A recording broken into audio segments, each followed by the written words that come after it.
Good morning, everybody. Thank you for joining us. It's 9 minutes past 10 in the morning, so we're not running too late. We will keep this to an hour-long discussion on racism and discrimination and fighting racism and discrimination. And I'm looking forward to this discussion. It's a topic that's dear to my heart, and I'm sure it's dear to all of your hearts as well, and that's why you're here. And it's one of those very nebulous topics which can be very wishy-washy, as they say, and everybody can talk in platitudes, or people can talk honestly, maybe even bluntly about it. And that's the only way really to tackle it and to try to find a way to solving a problem that has been with us for, well, since we were human and since we had consciousness. We live in very, very strange times. I think a lot of people thought that by the time we get to the year 2022, these things, racism, discrimination, bigotry, xenophobia, and so on, would probably be a relic of the past. But we're finding, maybe because of various stresses, economic, political, social, pandemics, these things show up. I mean, I think it was Malcolm X who said that racism is as American as apple pie. And it's not just America, it's everywhere, unfortunately. And as we confront this, we need to try to find a better way to talk about it and eventually eradicate it. Something that needs to be said straight off the bat is that I think everybody is against racism and discrimination if you ask them, but when it comes to the specifics and you drill down, it's a little bit more complicated. So when you come across a person who is completely against, say, bigotry based on race, sometimes that same person is not against bigotry because of religion. Sometimes you come across a person who is against bigotry based on someone's ethnic background or national background, but they're not against other forms of bigotry. This needs to be addressed as well, because is it a case of, well, I'm selective, I'm only against this form of bigotry but not against that form of bigotry? How do we confront our own blind spots, especially in this very modern, interconnected world where we are forced to confront people who are different than us, who don't come from the same background and who share the same planet? What needs to be done on a political level? What needs to be done on a global level? And what needs to be done on a personal level to cleanse our hearts of this poison? I'm very happy to introduce our panel to you. We have Mamadou Tangara, who's the Minister of Foreign Affairs for International Cooperation and Gambians Abroad, and the Foreign Minister of Gambia. Thank you very much for joining us, sir. Thank you. We have David John Francis next to him, who's the Minister of Foreign Affairs and International Cooperation from Sierra Leone, the Sierra Leonean Foreign Minister, Mr. David John Francis. Thank you. We have Ishaq Ibrahimzadeh, who's the President of the Turkish Jewish Community. Sir, good to have you with us on the panel. And we have Mr. Mehmet Pachaja, who's an ambassador and the personal representative of the OSCE chairperson combating intolerance and discrimination against Muslims. Thank you for joining us, sir. Just a point of order, hopefully with about 15 minutes to go or so, we will have some comment from the floor and we will have an opportunity to get people to ask questions of our panel. Something that I've learned about this topic in particular is you need to talk less and listen more. So I'm trying to stay out of the way as much as possible during this discussion so that we can draw on the experiences of politicians, civil society leaders, and everyone else. And I'm also very happy to see the Foreign Minister of my own country, South Africa, Ms. Naledi Pandor, sitting over there. I might give some South African examples from my own experience during this discussion. So welcome to all of you, dignitaries and others alike. I'm going to begin with Mehmet Pachaja. And I want to ask you, the point that I made earlier on, it's not necessarily the case that somebody who says I'm against Islamophobia is fully against anti-Semitism. It's not necessarily the case that somebody who says I'm against anti-Semitism is fully against Islamophobia, and so on and so forth. As we drill down to this, isn't that the big riddle that we need to solve and have honest conversations about this? Because everybody is just being against bigotry only when it's comfortable for them, but not when it's uncomfortable for them. Well, actually, this is, if you don't mind, if you could speak a bit closer to the microphone or put it closer to to be you. against racism or combating racism and discrimination, it's a whole thing, actually. We cannot separate anti-Semitism from anti-Muslim hatred.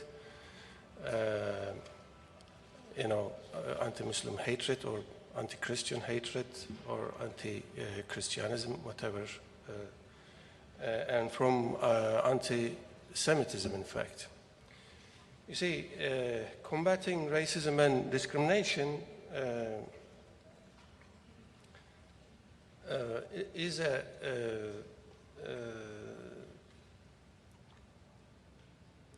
actually, I would like to make a point right over here.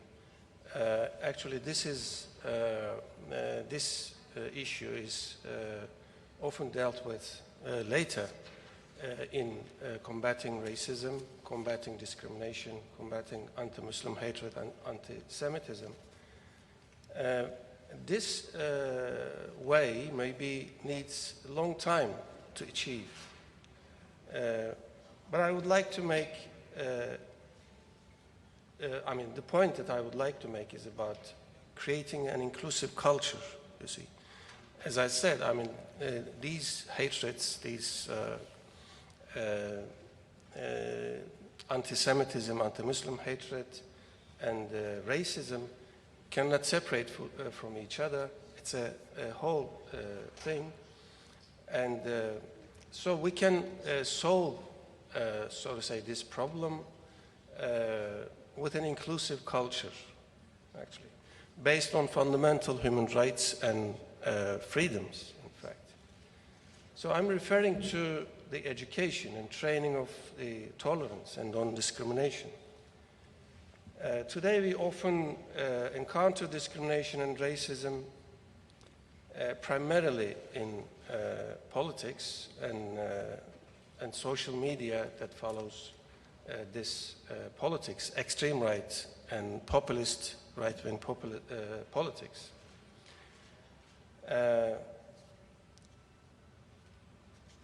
It can be said that these spheres are the ones that often discrimination and racism are pronounced, articulated, and even promoted in almost every circumstance. This circumstance might be migration or, elections. During election campaigns, we hear this discourse frequently. Hence, populist far-right politics and media appear as a milieu where racism, discrimination, xenophobia altogether, and intolerance disseminate today mostly. And it has been, and it has developed a discourse of hatred. Within this discourse, we have, when we study the discourse, we have many stereotypes. It has a background, it has history, and of course in this discourse we have conspiracy theories. Just maybe I can mention right at this point or remind you the Christchurch attacks in New Zealand just exactly 3 years ago. It happened in March 15, 2019, actually. So when we remember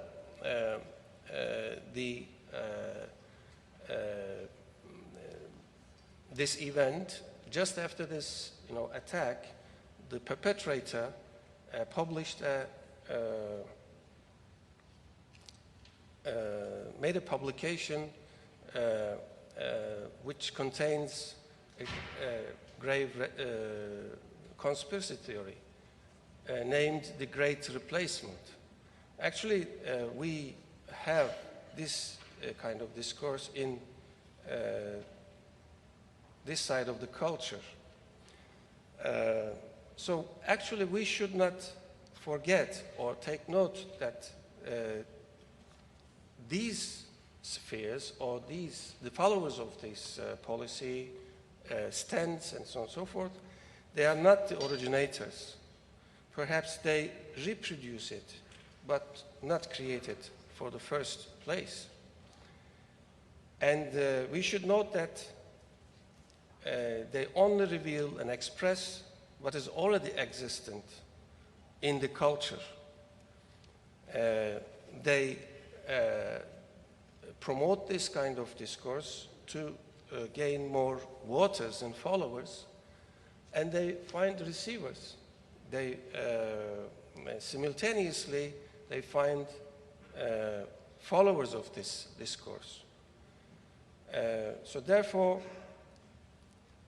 actually we in last weeks we have had a good, I mean, of course, bad experience. In example, I would like to refer to the Ukrainian crisis. We experienced once again the expression of this discourse in the media, in descriptions of and comparisons of the suffering Ukrainian refugees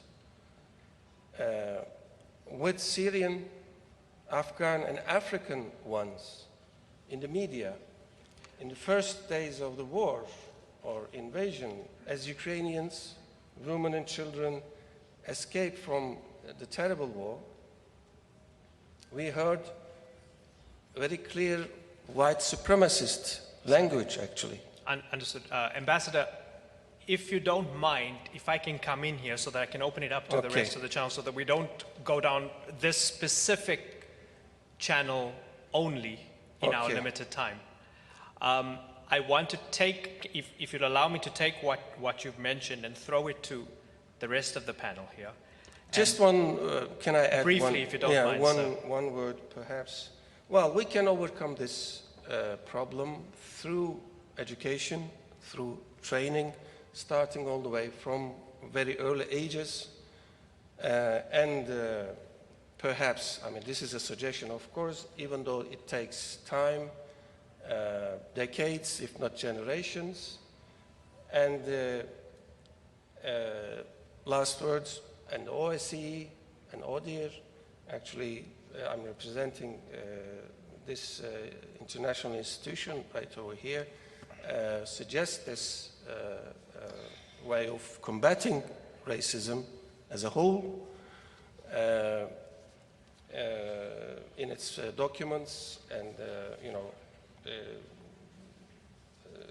guides and so on and so forth. From the very beginning, education and training on the basis of fundamental human rights and freedoms. Yeah.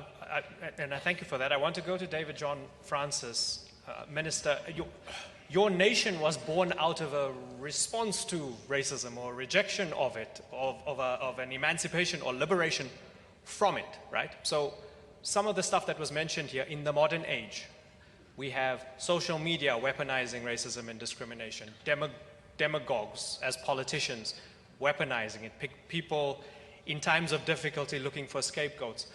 I wonder, as a representative of your own country at a very official level, at the highest levels, do you have to encounter racism and bigotry amongst your colleagues, your contemporaries? Do you find that you have to lift this heavy rock in order to be an equal among other foreign ministers even? Or are there prejudices and stereotypes when it comes to your country that load it against you before you even begin the discussion? Well, thank you very much. That's a very loaded question. And the fact that the very essence of diplomacy is never to say the truth. So now you want me to... Please. You want me to speak against my colleagues. So I have to find my best diplomatic balance. We call this the Antalya Truth Forum. Yes, but I still have to get votes for our UN Security Council bill. But let me start with your question. You said the concept is nebulous. I fundamentally disagree. Tell me why. It is a fact of life. It is a fact of life for people like us, for those of us in the audience. So there is no such thing as racism being nebulous. George Floyd and the global reaction in America, it's a fact of life.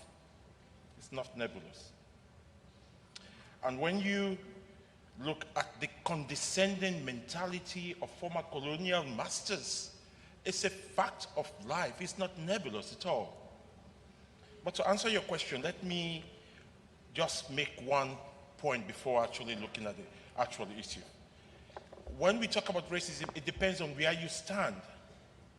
Where you stand depends a lot. You may not fundamentally be a racist, or even recognition that you are a racist, or even the structures and institutions that you operate with are fundamentally racist institutions. It depends on where you stand. And let me share with you two anecdotes. And this is personal. So I'm taking the personal to the official.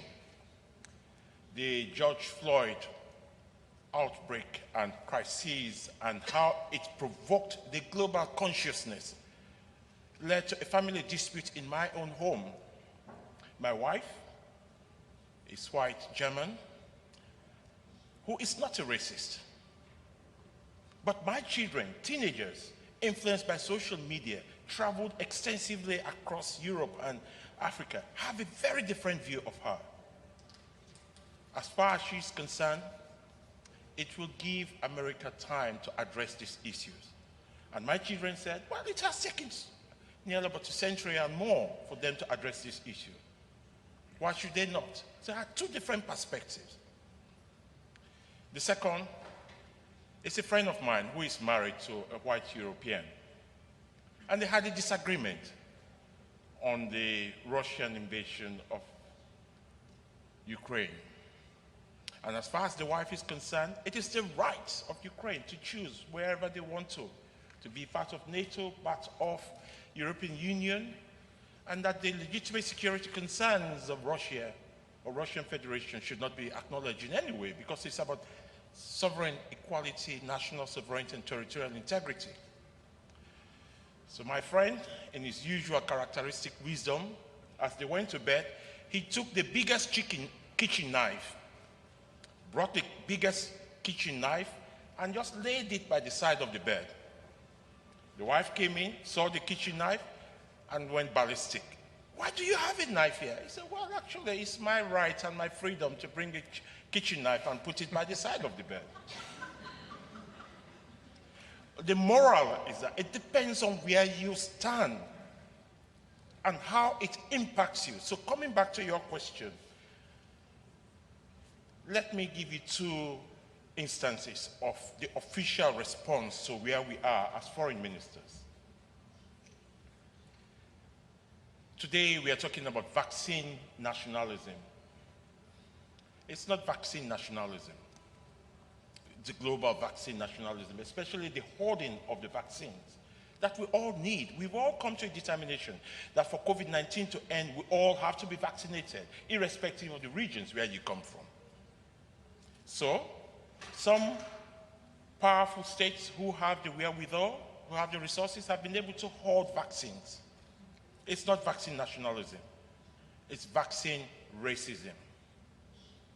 Exclusion of certain people, certain communities who cannot afford, and they are reluctant to share. My niece, about 12 years old, watching the news, said, why is Canada ordering 450 million doses of vaccine when the population of Canada is about 39 million.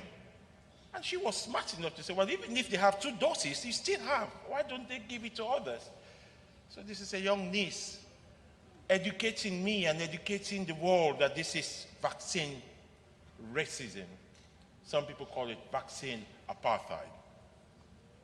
The other is actually the treatment of Africans in the Ukrainian crisis. Right. That is obvious. Here, it's a situation, a very terrible situation, the situation of war. We have international legal instruments for the protection of people in armed conflict. We have international humanitarian law, international human rights law that speak to these issues. But yet still, particular groups of people, not only Africans, but Asians, have been discriminated in the context of war in Ukraine. And it's the state's responsibility to protect these people. Right. And let me end with just one small point. Okay. We have a senior officer in my ministry whose daughter has been studying in Ukraine. She was fleeing for her life. She managed to join the train. She had a legitimate train ticket. She was physically moved from the second-class train and moved to the back of the train, the last carriage, because the second class and the first class are meant for Ukrainians, not Africans, not Asians, not Latin Americans, but Ukrainians. So what this actually does, it creates, and this is for me the bigger issue, for people like us who interact with our colleagues, it creates the constant mentality of us versus them, or them versus us. So it undermines global trust and confidence in the international systems that we operate in. That is one of the most important challenges of racism. And secondly, without realizing it, from George Floyd to the vaccine racism to Ukraine, I see the emergence of a global anti-Western sentiment. That is very powerful enough. Those are preliminary comments. Thank you. Okay. I thank you for that. A lot brought up.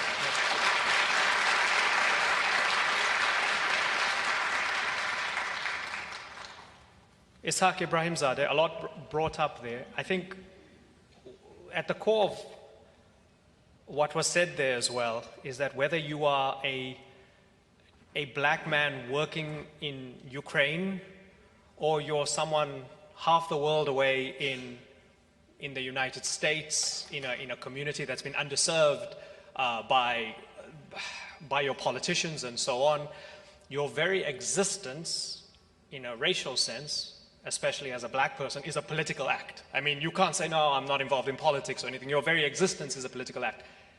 Is it the same by being Jewish? Is your very existence a political act whether you decide to be involved in any of the discussions about society and discrimination and racism or not? Who you are makes others define you in ways that you probably do not want to be defined. First of all, hello to everybody. And we are very happy to have young people watching us, actually. And after my speech, you'll see that we were unfortunately not able to change the world, but you may change it. Coming to your question, actually, the answer is in the question, so I prefer not to answer the question. And, but I mean, coming to anti-Semitism, it is a 4,000-year-old pandemic, which changes its, the virus changes its, how you call the state, but it continues. So let me skip it for the moment. And being, I mean, serving my community, I'd like to look at it from a different aspect. When it was announced that the subject is racism and discrimination, I said, what can I speak? And so I went, like most of us, to Google, that knows everything, and I put the words racism to find out, you know, maybe in 2-3 words, I can find a nice explanation. Unfortunately, I found 440 million results. So I said, it's impossible that I will, read all of this, and I'm not a diplomat also, so I have to find something proper.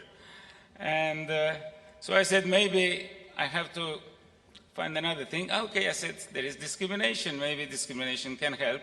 It did, and it was less. It was 393 million results. And I said, it's impossible. So I said, maybe in Turkish, we have summoned up things, and maybe if I look at it like ırkçılık, which is racism, I found something around 2 million results. And I said, okay, let me try fighting racism. And I found 173 million results. Then I came to the understanding that simply and sincerely we have failed. The problem is that we don't realize and accept that we have failed. It doesn't matter how we have failed, even if we failed in, let's say, in race, or we failed in colors, we failed in religions, we failed in I don't know what, but we failed. Then the question is, are we ready to accept that we failed? And those that are in power, etc., we have the United Nations, the Security Council, European Union, we have NGOs and all types of religious institutions and no-name institutions and self-institutions. We have everything. We have invested a lot. Even this forum here is an investment. But with all this investment, we have failed. Then, what can we do?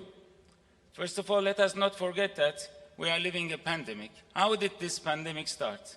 It started by one person, somewhere in China, and for 2 years we are suffering. Some people are suffering more because they don't have vaccines, and some people, so-called, are suffering less.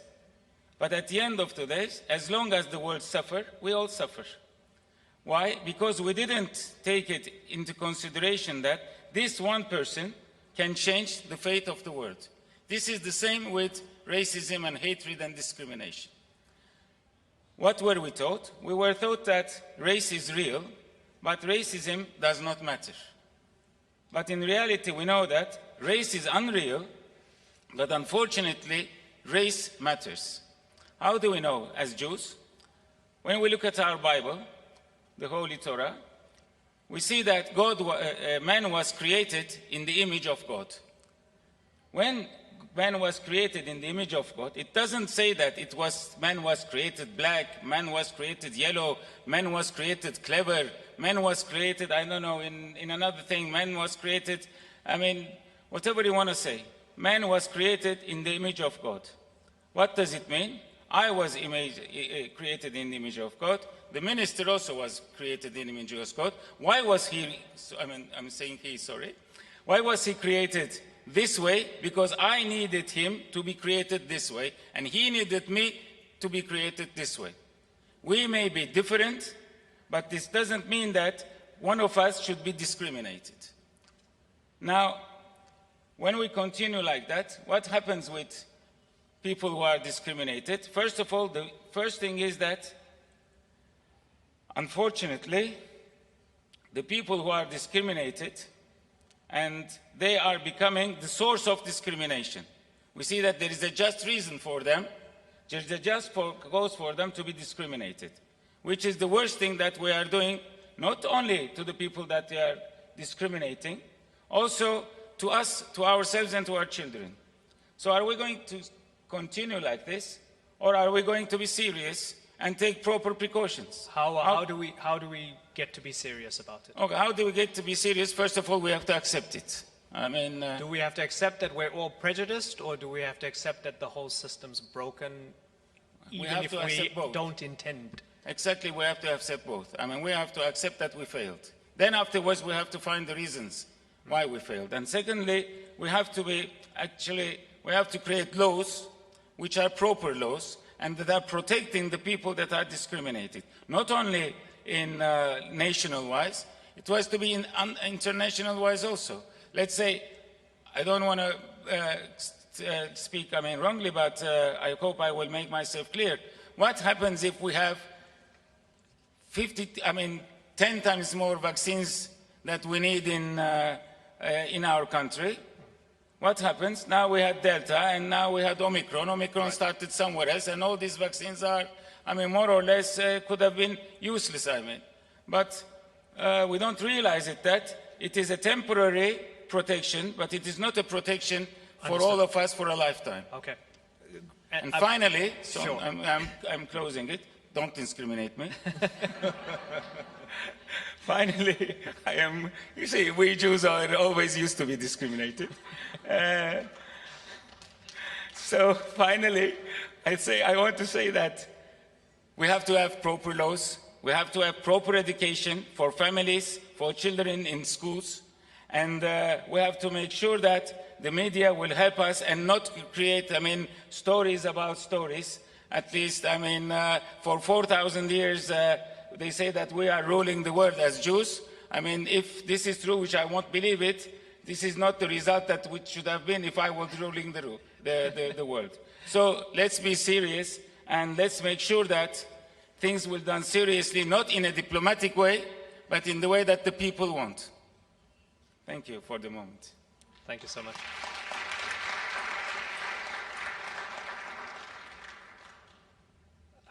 Minister Mamadou Tangara, you're in the unenviable position of coming in after everybody else has spoken. It wasn't by design.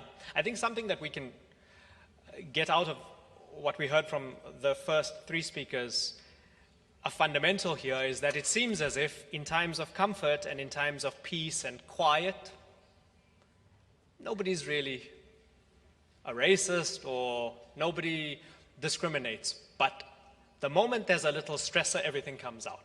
Minorities are not okay, and we see the bitter reality that has been spoken about in trying to speak honestly about this, the bitter reality of discrimination, whether deep-rooted through education and so on, come out. And what are we going to do about it? So, sir, what are we going to do about it? Thank you very much. I think there is an advantage and disadvantage in speaking last. But having said that, I'm really happy to be here, and I want to comment and congratulate the Turkish authorities for organizing this forum. I think they deserve our commendation and our support. You see, no one is born racist. Circumstances and the knowledge we put into people create racism. And I want to take you back to the 16th century, when you had that debate in Valladolid between a philosopher called Sepulveda and Bartolomé de las Casas on the humanity of Indians. Because whenever you have the need to dominate or to plunder the resources of people, you create an ideology that will back it, be it apartheid, be it Nazism, or any form of ideology. And sometimes they base it on knowledge, which can also be a fallacy.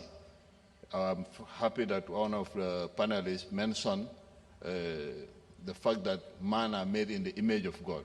But mind you, during the time of slavery, in order to close the debate on the humanity of Negroes, one clergyman used the syllogism of Aristotle with a major premise, a minor premise, and a conclusion. Like I say, all human beings are mortals. Imran Garda is a human being, therefore he's a mortal. Debatable. Yeah. And he used that syllogism, twist it, and say all human beings are made in the image of God. God, as everybody knows, is not a Negro. Therefore, the Negro is not a human being. Right. Just to have a clear conscience and continue. In the process of colonizing Africa also, you have this process of dehumanizing the Africans in order to justify their sinister enterprise. So power and exploitation is the basis, and then you fit the ideology and sometimes even horrendously the theology to fit that, to justify it. Exactly. Exactly. And and Africans, I think we are the one who suffered most. With colonization, they came, First, you had slavery and then colonization. In the colonial enterprise, one of the first things that they will do is to try to make you hate yourself. And if you look at all of us today who have been educated through the Western system, either you think in terms of Francophone or Anglophone, Lusophone, the seeds of division are sown into our minds. And if you take references, you take it only from the perspective of those people. You see yourself through the eyes of others. And for you to be accepted, you think that you have to behave and think like them. And mind you, whenever you continue following people, you will always be behind. So that's why it's important today for Africans to come up with our own form of development where we'll put emphasis on knowledge, because knowledge will break the vicious circle of underdevelopment. Underdevelopment is not a fatality. I wonder what you think about the fact that racism, especially state-sanctioned racism, for example, apartheid in South Africa, how much it pathologizes people, not just at that time, but for generations to come.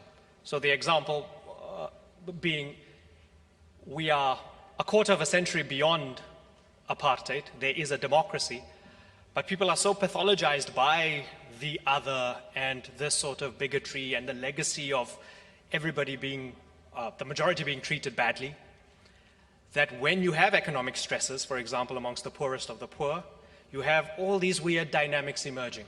So, for example, you have foreigners from other African states being scapegoated.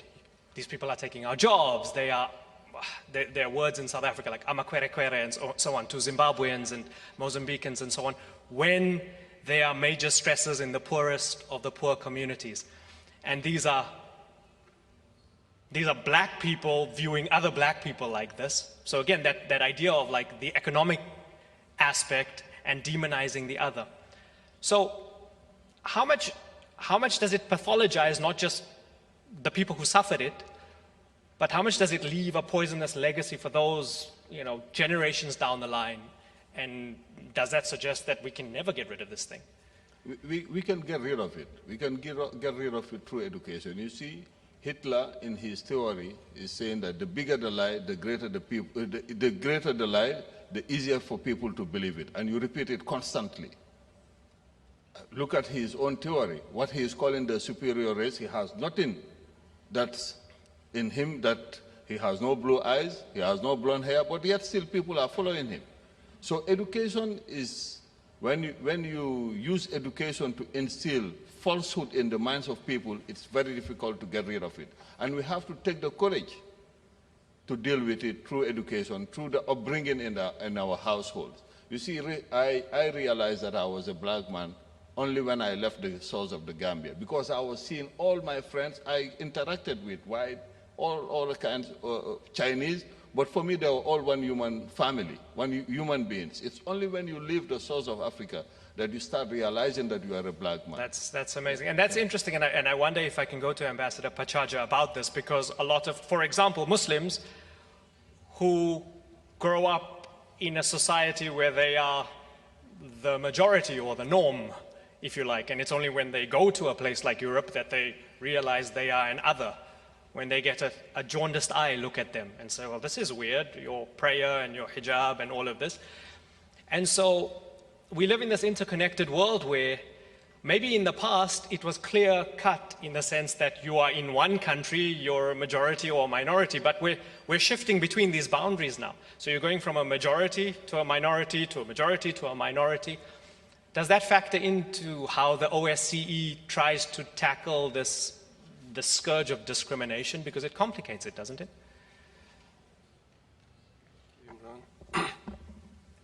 Well, it's a complicated issue, and it's becoming more complicated, actually, through institutionalizing this anti-Muslim hatred and racism in the OSCE region, in fact.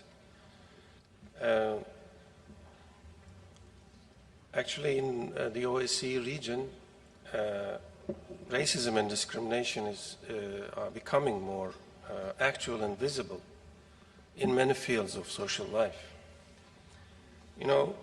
Just take the periods of elections, which is a necessary requirement for democracy.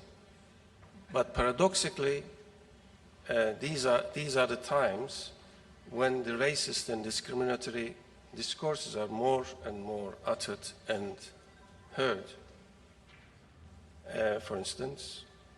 And indeed, it is observed that many promises are given to the constituencies in the context of restricting the freedom of religion or belief and practicing religion, the right to practicing religion during the possible future governments of right-wing parties. Actually, when they set up governments, they, of course, they feel that they should fulfill these promises during the election campaigns, and through this we see that the racism, discrimination against Muslims are getting institutionalized and normalized in a way. So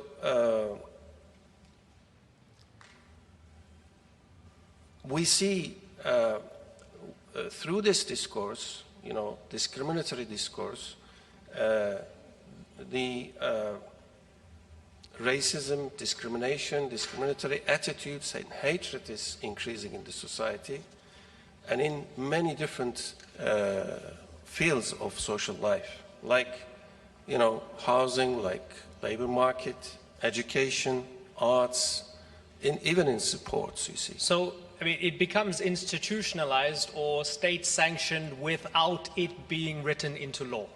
Is that a way to... Written into? Without it being written into law. Without saying we're actually racists, but we game the system. Well, actually, we just came to that phase in the institutionalization. I mean, a lot of these countries have fantastic... If you look at the constitutions, the constitutions, but the constitutions promotes, of course, fundamental human rights, freedoms, and so on and so forth. But on the other hand, we see as a trend in the OSCE region, restrictions are put and more on, let's say, wearing hijab, let's say, having a kosher slaughter or halal slaughter. In many countries, actually. What drives that? Is that is that racism, Islamophobia, discrimination, and so on, or is it an attempt to secularize the society and make sure religion has no place? Both, actually. I mean, in this trend, secularization plays an important role, I can say, but this trend gains support from this attitude of racism and discrimination and anti-Muslim hatred, anti-Semitism, and so on and so forth. Yeah, secularization or secularism plays an important role. The sort of more French view of it, laïcité. I mean, there's an argument that secularism is giving each religion the full opportunity to express itself and flourish. Well, it works on the other. But the other side is to crush it. Exactly, yes, exactly. So, in sports, for instance, in a country, you gave a name actually, women cannot wear headscarf according to newly enacted laws, you see. So we come to that point, we come to that phase in the institutionalization of discrimination and racism, I can say. Right. So we have so many other examples of that. On the other hand, we have good examples of that, good practices as well. You know, so many countries, on the basis of fundamental rights, fundamental human rights and freedoms, they try to revise their, laws, legislation, and they try to sort of cleanse anti, let's say, Muslim, anti-Semitic, or racist, or discriminatory articles from their, constitutions or laws. So there is such a trend as well, I should say, on the basis of fundamental human rights, and also with the work and suggestions and perhaps pushing by international institutions like OSCE, United Nations, Human Rights Commission, European Commission, European Union, and so on and so forth. Right. Yeah. Thanks for that. And I want to bring back David John Francis here. I don't want to put you on the spot as a representative of your country and get you to criticize any countries in particular. However, is it relative in many senses? Saying free Palestine doesn't cost you anything in some contexts, but it costs you something in other contexts. Criticizing China doesn't cost you in some contexts, but costs you in other contexts, and so on. So, for example, in the United States, celebrities, you talk of George Floyd.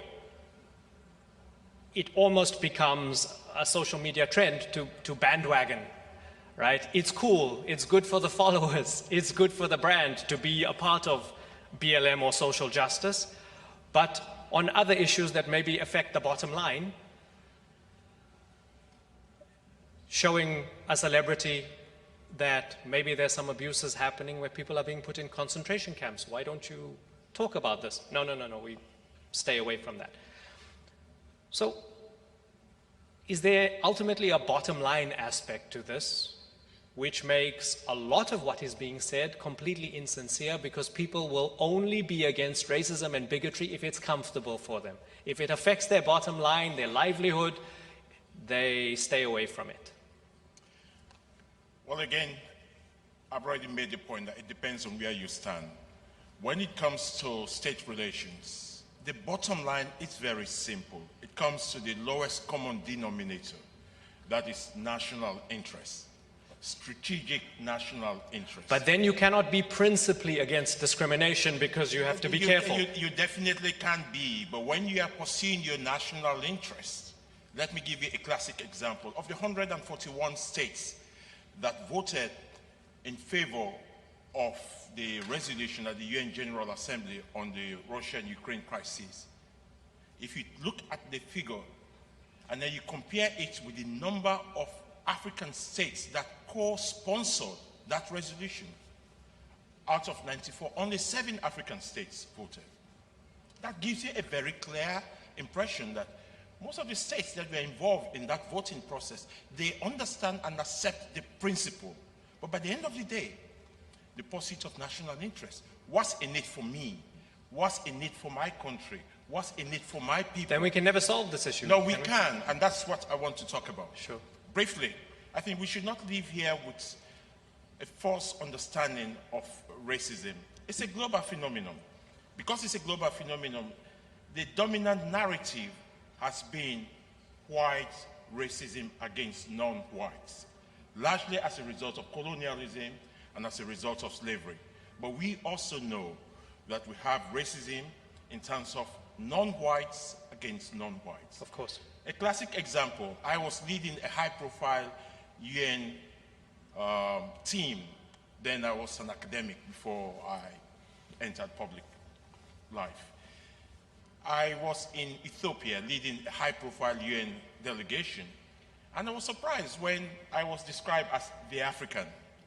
This is an Ethiopian describing me as an African in Addis Ababa. So that tells you the mindset. But how do we? I think the fundamental issue here is that we can talk and talk and talk. But now is the time to begin to talk about what do we do, what next? 2 issues. Firstly, because of the challenge of institutional racism, this is the most invidious. I went through it as an academic for more than 25 years in the United Kingdom, very young professor with a professorial chair. To achieve that level, the horrendous levels of latent, benign, some people say, racism, it's never overt. is always insidious. So again, it's not written into It is the not law. written, but it's the attitude. It's the attitude. Let me give you Right. a classic example. I was passed over to be promoted as a dean simply because they said, well, he's from Africa. But this is the same person who has been promoted, one of the fastest, one of the youngest professors to have a professorial chair. And it ended up in 6 months, I had to be the special advisor to the same dean who had no PhD, who was not a professor. But that's what we have to. So to address this problem, I think the future to end racism lies with young people. Right, and we have a lot of Young them in the people. audience here. Young people, the encounter between my wife, who is not a racist, and I felt sorry for my wife because of they had two different worldviews. My children on one side, young people have a very different understanding, and they tap into the global movement against racism. Right. And with her, who is not a racist, and she was in tears because as far as she's concerned, the children cannot understand her. But then the children were in tears as well. They said, well, you cannot understand us. So this is the generational struggle. It is the young people that will actually lead the bandwagon. Okay. But to do that, we need education. And I'm pleased that my brother and friend mentioned education. But what type of education? We need to end the racist curriculum. As an academic in the United Kingdom, I was governor of schools. And I was surprised that in the curricula for primary and secondary school, there was nothing about colonialism except the glorification of the empire.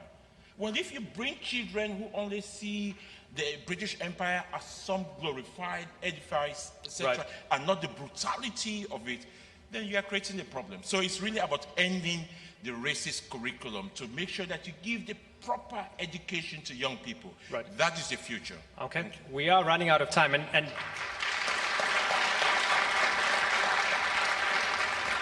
not only do you have the applause, but also, I mean, we're living in an age where the statues are coming down, right? I mean, people didn't even know that in London when they were walking past a particular statue, that guy was a slave trader and so on, right? So there's a movement, there are things happening right now, and there's different arguments about how to proceed, but people are tearing down the statues physically and otherwise, right?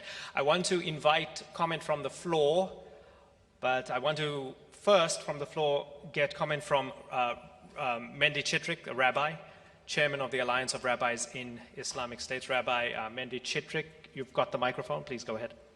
Thank you, Imran.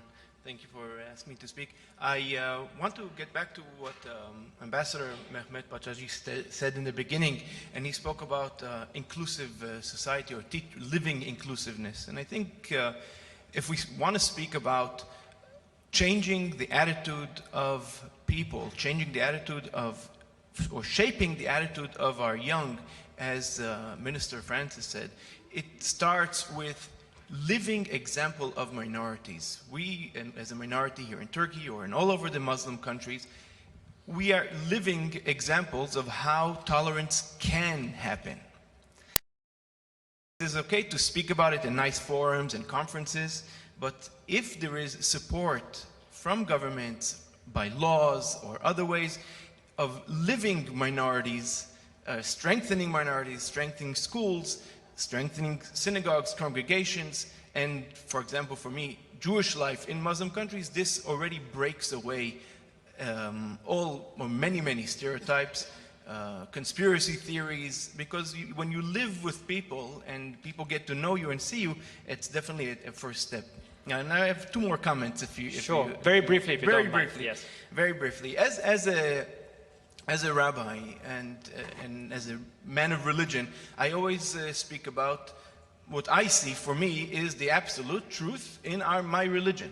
And I'm sure it is the same for an imam speaking about the absolute truth of his religion. And any other religious personnel will speak about his absolute truth. And when we speak about anti-racism, we also should be aware and should be careful that people of religion should have the right to express their religion as their absolute truth while not contradicting other absolute truths for other people. And that is a very, very important point that I want to make. And one last, as both Minister Tangara and my good friend Mr. Ibrahim Zadeh mentioned, the Bible says that we come from Adam. We all come from one person. and our holy book, the Talmud, says, why didn't God create a community? Why did he create one person to begin with? And the Talmud says to tell us two things. First of all, that responsibility of one person could have on the rest of society, on the future, all starts from one person. And another point the Talmud says is to tell us that nobody can say that my father is greater than your father, because we all come from the same person. We all come from the same place. And this is the absolute truth. Thank you. The core of everything, the I am better than you mentality, is the root of all of our problems, it seems. Okay, so I have a timer in front of me, which means that time is of the essence, so we're going to get just a couple of questions in, and I'm sorry it's going to be unfair as I pick people here. Let me start with the young woman over there, if we can get a microphone to her as quickly as possible. Thank you. You can address it to anyone on the panel. Please keep it brief. Merhabalar, Türkçe konuşacağım. Hi, Okay, I she's will be speaking speaking Turkish. in Yes. Turkish. Let us stick our headsets on. Please keep it as brief as possible because we're out of time. We have another session coming up.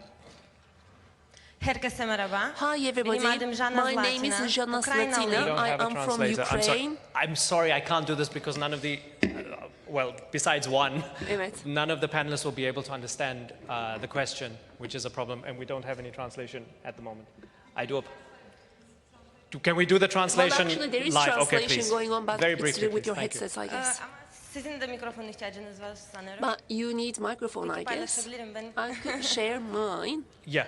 Yes, so that somebody in the audience translates what I say. Benim adım Jana Zlatina, Ukraynalıyım. She's Ukrainian. John, yes. You're a translator?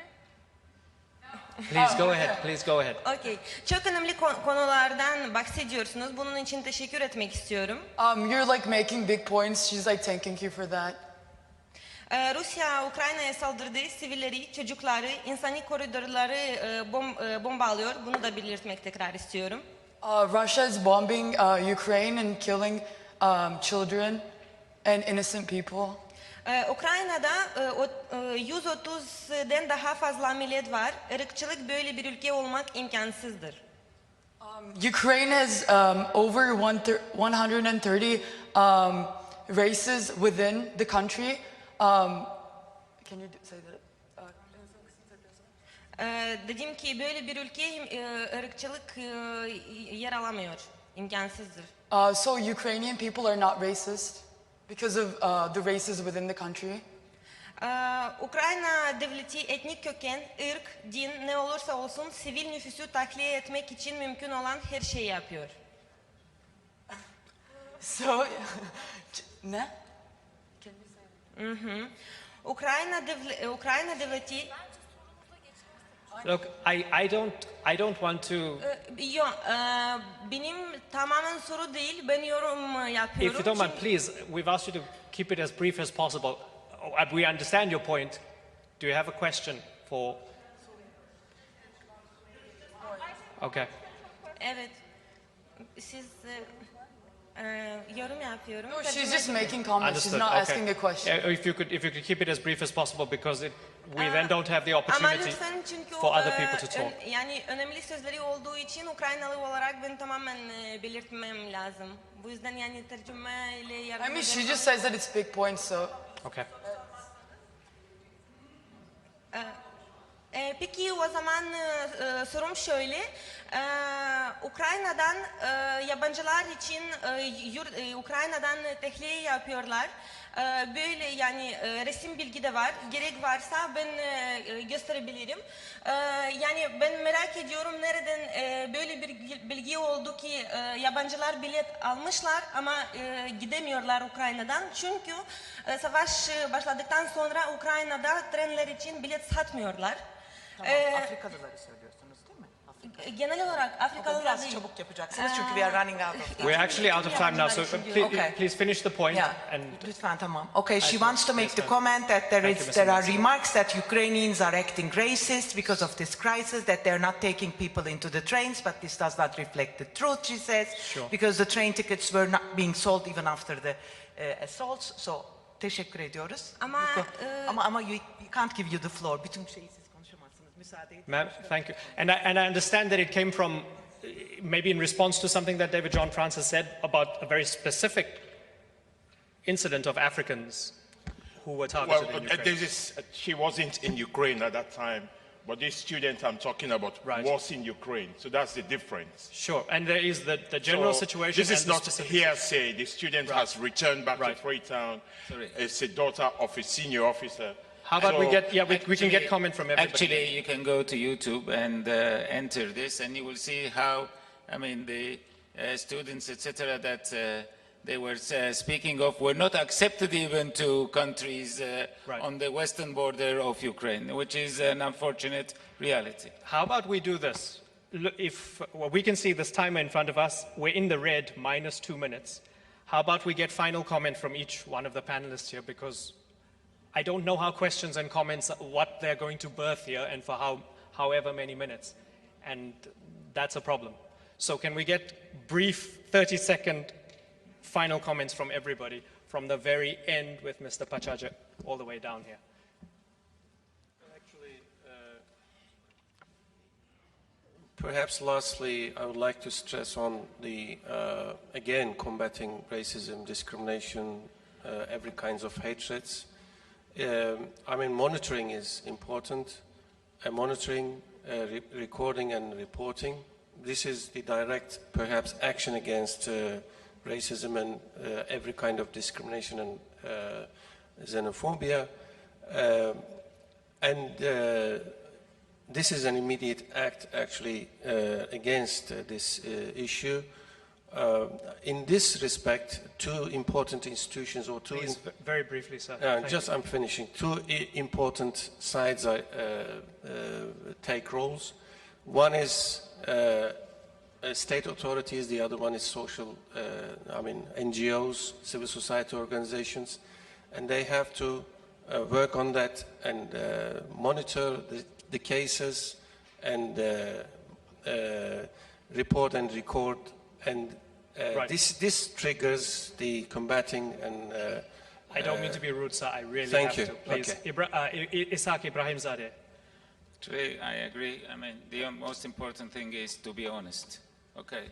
And not to sacrifice people for our own benefit. And this is what's happened between... and those people that are sacrificed are either the weak ones or the minorities, for the greater good of something that I don't know. But at the end of the day, this is the situation in the world. And if we are all happy, it means that it was successful. But if we are all, I'm about to ask the final question, is there anybody here who is happy with what's going on? Nobody is. Okay, exactly. Right. If nobody is happy, it means that somebody has to invest on it. And I learned it from Rabbi Hittrick years ago. Education starts 20 years before a child is born. Okay. So we're already 20 years late. I'm sorry, sir. 20 seconds from the last two, please. I'm sorry. I apologize, but... No problem. We have to hit an eject. Eternal optimist. But I'm afraid I have to end on a pessimistic note. Racism is here to stay and is going to be with us for a very long time. For one simple reason. We do not have the courage and the leadership to end it. And we, as a people, always have the propensity to deny the facts as they are. Thank you. Mamadou Tangara. I want to stay optimistic and without any cynicism, saying that the coronavirus is one of the most democratic viruses. It has proven in its own way that the human family is one big family. What affects one directly affects all of us. So we have to stick together and to know that the beauty of this world will come from the variety and the diversity of the colors that it represents. Thank you. Viruses don't discriminate, but people do, and sometimes vaccines do as well. I thank you very much, everybody, for joining us. I'm sorry that I couldn't get more of your comments in. Thank you.